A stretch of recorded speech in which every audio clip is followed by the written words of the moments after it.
చిరంజీవి, అనిల్ రావిపూడి కాంబినేషన్‌లో ఒక క్రేజీ చిత్రం వస్తోంది. ఈ చిత్రం ఇప్పటికే భారీ అంచనాలను పెంచేసింది.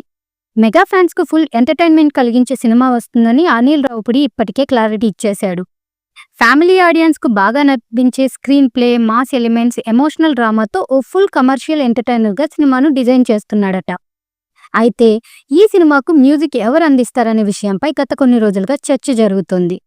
ఇటీవల సంక్రాంతికి వస్తున్న సినిమాకు చార్ట్ బస్టర్ ఆల్బమ్ ఇచ్చిన భీమ్ సిసిరోలియన్ మెగాస్టార్ మూవీకి సంగీత దర్శకుడిగా తీసుకున్నట్లు సమాచారం.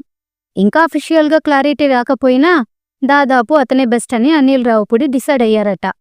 భీమ్స్ ఈ సినిమాలో 4 పాటల్ని ఇప్పటికీ కంపోజ్ చేసేశాడట. సాధారణంగా సినిమాకు స్క్రిప్ట్ పూర్తయ్యాక 1-2 షెడ్యూల్స్ అయిన తర్వాత మ్యూజిక్ వర్క్ ప్రారంభమవుతుంది. కానీ అనిల్ రావిపూడి తన స్టైల్లో ముందుగానే మ్యూజిక్ వర్క్ని కంప్లీట్ చేయిస్తున్నాడు. ఇది కూడా విలేజ్ బ్యాక్డ్రాప్లో జరిగే స్టోరీ అని తెలుస్తోంది. అందుకే ఈ చిత్రానికి సంక్రాంతి అల్లుడు అనే టైటిల్ పెట్టాలని చూస్తున్నారట. వచ్చే సంక్రాంతికి టార్గెట్ చేస్తూ వస్తున్న సినిమా కాబట్టి ముందుగానే మ్యూజిక్ వర్క్ ఫినిష్ అయితే పెద్ద భారం తగ్గుతుంది. సినిమాను 2026 సంక్రాంతికి విడుదల చేసేందుకు ప్లాన్ చేస్తున్నారు. అంటే 2025 చివరి నాటికి షూటింగ్ పూర్తవ్వాల్సి ఉంటుంది.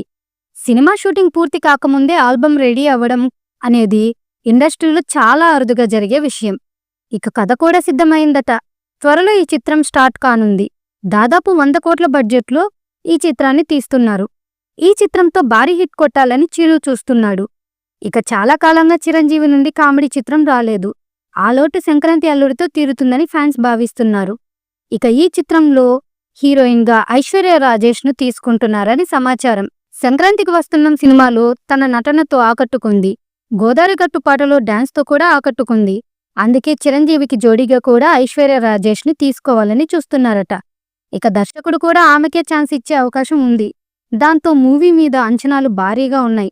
మరి ఈ చిత్రం ఎలాంటి రికార్డ్స్ క్రియేట్ చేస్తుందో చూడాలి.